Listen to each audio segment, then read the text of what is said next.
And welcome to shame games. तो आज हम जिस सीरीज़ को एक्सप्लेन करने वाले हैं वो है ब्लड सी। अब जो लोग मेरे साथ पहले से जुड़े हुए हैं उनको पता है कि ब्लड से रिलेटेड एक मूवी का मैं ऑलरेडी एक्सप्लेनेशन दे चुकी हूँ। अगर आपको वो मूवी देखनी है तो आप ऊपर दिख रहे आई बटन पर क्लिक करके मेरी वो वाली वीडियो को देख सकते हो। और जो लोग यहाँ पर आए हैं ब्लड सी के एक्सप्लेनेशन के लिए, उन लोगों को मैं बता दूँ कि मैंने लास्ट वीडियो में ये बोला था कि मैं 2 मूवीज़ लाऊंगी, उसके बाद कोई सीरीज़ लाऊंगी। लेकिन हुआ ये कि जब मैंने सीरीज़ को देखा तो मुझे पता चला कि सीरीज़ से ही रिलेट होती हुई वो मूवी है, इस सीरीज़ को कंप्लीट करती हुई वो मूवी है। तो इसलिए वो मूवी को हम सीरीज़ के बाद में एक्सप्लेन करेंगे, क्योंकि इट्स लाइक ये सीरीज़ के 12-13 एपिसोड्स प्लस वो मूवी। तो इसलिए हमने पहले ये सीरीज़ को एक्सप्लेन करना सही समझा एंड इसके बाद हम उस मूवी को एक्सप्लेन करेंगे। तो अब बकवास करते हैं बंद and let's roll the intro.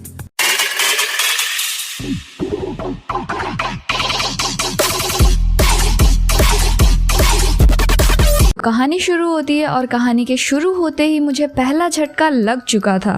कैसे, वो आपको मैं आगे बताती हूँ। सो बेसिकली कहानी के शुरू होते ही हम हमारी ब्लड सीरीज़ की मेन कैरेक्टर साया जैसी दिखने वाली एक लड़की को देख पाते हैं।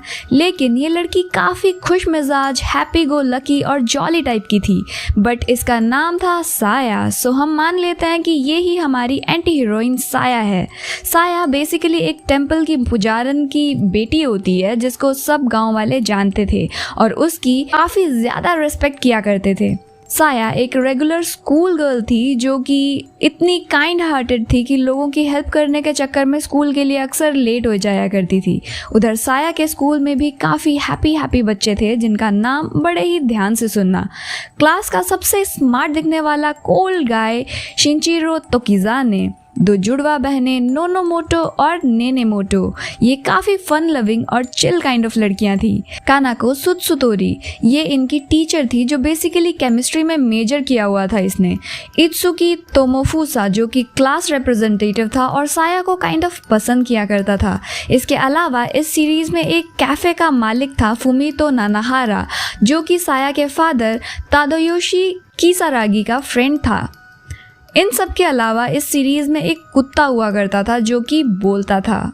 अब बात करते हैं कि आखिर मुझे झटका क्यों लगा। सो जिन लोगों ने मेरी लास्ट वीडियो देखी है ब्लड से रिलेटेड, दे नो कि साया अपने कैरेक्टर रिप्रेजेंटेशन की वजह से मेरे दिल के कितने करीब है। And Saya used to be cold hearted character. So ये jolly and happy go lucky Saya suddenly बहुत अजीब लग रही थी। खैर लेट्स कंटिन्यू। वी सी साया रोज़ सुबह फुमितो के कैफ़े भी जाया करती थी। एक शाम साया के प्रे करने के बाद उसके फादर उसे एक कटाना देकर एक मिशन पर भेज देते हैं और हम साया को जंगलों के पार एक रिवर साइड पर जाते देखते हैं। वी सडनली सी कि वहाँ पे एक मॉन्स्टर अपीयर होता है। यहाँ ब्लड सी में इन मॉन्स्टर्स को एल्डर बैरन्स बोला जाता है और साया की तरफ बढ़ने लगता है। और यहाँ पर साया को देखकर मुझे वापस से वो पुरानी साया वाली फीलिंग आने लगती है। साया अपनी कटाना से एक इम्प्रेसिव बैटल करते हुए उस एल्डर बैरन को मार डालती है। इसके बाद साया वापस आती है और हम साया और उसके फादर के बीच एक कॉन्वर्जेशन सुनते हैं। साया के फादर उसको बताते हैं कि साया की मदर भी एक वॉरियर थी और ऐसे ही मॉन्स्टर्स से लड़ा करती थी। इन गाँव को बचाने का काम था उसकी माँ का और ऐसे ही फाइट करते करते साया की मॉम मारी गई थी।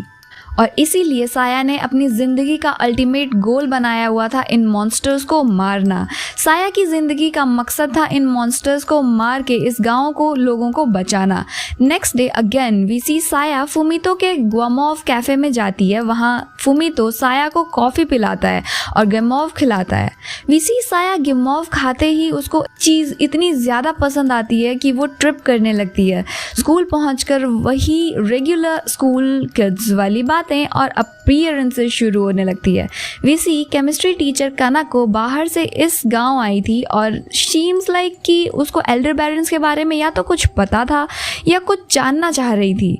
उस रात एक बार फिर साया के फादर उसे एक मॉन्स्टर से लड़ने के लिए भेज देते हैं एंड अगेन हमें साया और मॉन्स्टर के बीच में एक इंटेंस सी फाइट सीन देखने को मिलती है। ये वाला एल्डर बैरन पिछले एल्डर बैरन से ज़्यादा स्ट्रॉन्ग था और साया को इसे हराने में दिक्कत हो रही थी, पर एनी हाउ साया इसको भी हरा देती है। नेक्स्ट मॉर्निंग अगेन साया उठती है और फुमीतो के कैफ़े की तरफ जाती है। And for our very surprise वहाँ साया के फादर ऑलरेडी बैठे हुए थे। अब लेट मी टेल यू, ये वाला एपिसोड पूरी सीरीज़ का सबसे ज़्यादा टीजिंग एपिसोड था। इसमें कई ऐसे सीन्स थे जहाँ हमें लगता है कि शायद अब कुछ बड़ा या इंटेंस होने वाला है, बट अल्टीमेटली ऐसा कुछ भी नहीं होता और हम एक वियर्ड से डिसअपॉइंटमेंट में जाने लगते हैं। जैसा यहाँ जब साया के फादर बैठे होते हैं सीरियस सा फेस बनाकर, वी फील लाइक कि यहाँ कुछ होगा, बट अल्टीमेटली साया फुमीतो के कॉफ़ी और मार्शमेलो खाकर वहाँ से चली जाती है। अब यहाँ एक खास बात ये थी कि फुमीतो रोज़ साया को लंच पैक करके देता था। स्कूल जाते हुए रास्ते में साया को एक कुत्ता मिलता है जिसको साया सड़क के किनारे छोड़ देती है ताकि उसे रास्ते पर चलते गाड़ियों से ठोकर ना लग जाए, जिसकी वजह से वो स्कूल के लिए लेट हो जाती है और पनिशमेंट में उसकी केमिस्ट्री टीचर की हेल्प करनी होती है। वहीं दूसरी तरफ सारे क्लासमेट्स शाम को एक कैफ़े जाने का प्लान करते हैं एंड टर्न्स आउट कि ये लोग कैफ़े गुमोवी जा रहे थे, यानी कि फुमीतो वाला कैफ़े। वहाँ पहुंचकर इनको एक पुलिस ऑफिसर मिलता है जो इनके सामने ये रिवील करता है कि विलेज बेकर 2 दिन से गायब है एंड जिसकी वजह से एरिया में रेड अलर्ट जारी कर दिया गया है, इसलिए सारे बच्चे शाम होने से पहले ही अपने अपने घर लौट जाएं। बेकर के गायब होने की खबर सुनकर साया शॉक में थी और उस रात अकेले ही वो बाहर निकल पड़ती है, उस बेकर को देखती है, बट ऐसा लग रहा था कि वो किसी पोजीशन में हो। वो बेकर लोकल रेल स्टेशन पर जाता है और एक ट्रेन में घुस जाता है, जहां घुसते ही वो ट्रेन उसको निगल जाती है एंड इट टर्न्स आउट कि वो ट्रेन नहीं बल्कि एक शेप शिफ्टिंग एल्डर बैरन था। बट सच में ये ट्रेन मॉन्स्टर काफ़ी ज़्यादा फनी था। सो वी सी अल्टीमेटली साया इस ट्रेन मॉन्स्टर से फाइट करती है। जैसे ही साया उसे मारने वाली होती है वो कुछ बड़बड़ाने लगता है, पर साया उस पर ध्यान नहीं देते हुए उसको मार डालती है। यहाँ एक बात अजीब थी कि साया ने एक बार भी उस बेकर को बचाने की कोशिश ही नहीं की। ऑल्सो जैसा हमने ब्लड वाली मूवी में देखा था, वो एक पर्टिकुलर टाइप का कायरेप्ट्रॉन हुआ करता था, लेकिन यहाँ पर जो हमारे एल्डर बैरन्स है वो डिफरेंट टाइप के हैं। मतलब एक एल्डर बैरन होता है जो कि परछाई सा बना हुआ होता है और ये हमारा एल्डर बैरन था जो कि ट्रेन एल्डर बैरन था। ऐसे ही एक एल्डर बैरन आता है जिसका सिर्फ सर होता है और बाकी की बॉडी में सिर्फ हड्डी होती है। इस तरीके के डिफरेंट एल्डर बैरन्स होते हैं। वहीं दूसरी तरफ इस सीरीज़ में एक अजीब चीज़ ये थी कि जो फुमीतो की आवाज़ थी उसी आवाज़ में हमें पूरे सीरीज़ में नरेशन सुनाई देती है। पूरे शो की नरेशन जो है वो फुमीतो की आवाज़ में सुनाई देती है एंड वो बता रहा होता है कि कैसे people have to replace hatred with an equally powerful emotion, जैसे कि a desire to protect people. That means क्या था? इसका मतलब कुछ तो बैकग्राउंड में है जो कि अजीब हो रहा है, suggesting that he knows everything about साया's ट्रू नेचर। वो ये बोल रहा होता है कि मैं साया के ट्रू नेचर के बारे में सब जानता हूँ। आखिर क्या था वो ट्रू नेचर?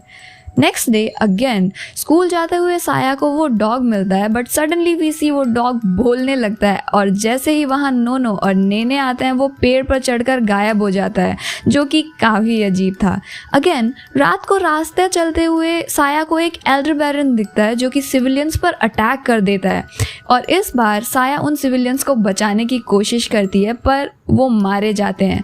साया उस एल्डर बैरन को हरा देती है पर मरते मरते ये एल्डर बैरन साया को किसी कॉन्ट्रैक्ट के बारे में बात करके चला जाता है और इस बार साया के मन में वो बात छप सी जाती है। इसी बीच वीसी साया एक different kind of affection show करती है टूवर्ड्स कैफे गुमाव ऑनर फुमीतो एंड शुरू से ही हमें फुमीतो के कैरेक्टर में एक अजीब सा एहसास होता है। इट्स लाइक फुमीतो काफ़ी सही बंदा था एंड इस गांव में ही फुमीतो की प्रेजेंस होनी अपने आप में एक अजीब चीज़ थी।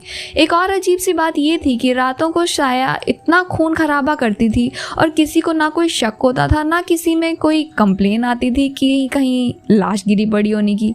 ये सब चीज़ें भी कॉन्स्टेंटली हमें ऑकवर्ड फील करवाती है पूरे सीरीज़ में।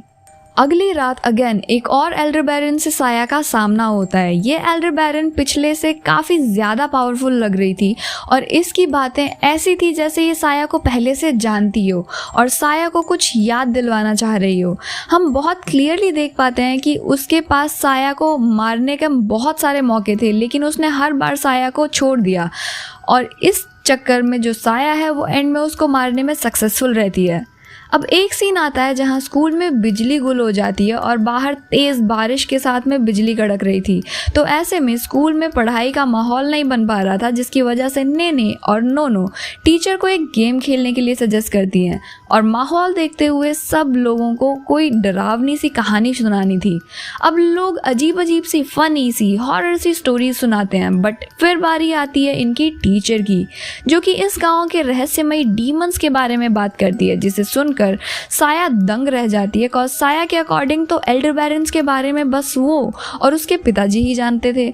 ऑल्सो क्रीपी चीज़ ये थी कि टीचर बोलती है that's why I am here for, मतलब ये टीचर एल्डर बैरेंस से रिलेटेड किसी चीज़ के लिए ही यहाँ पे आई हुई थी।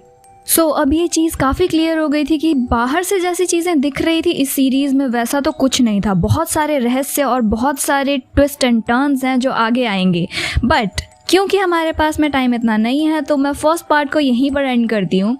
अब आई होप आप लोगों को ये सीरीज़ अच्छी लगी हो। अगर आपको वीडियो पसंद आई है तो फिर लाइक वाला बटन प्रेस करना मत भूलना और प्लीज़ गाइज डू सब्सक्राइब करते हो तो मुझे अच्छा लगता है। Also I do read all your comments, so don't forget to put a comment down the box. अब हम मिलेंगे इन माय नेक्स्ट वीडियो, तब तक के लिए बाय।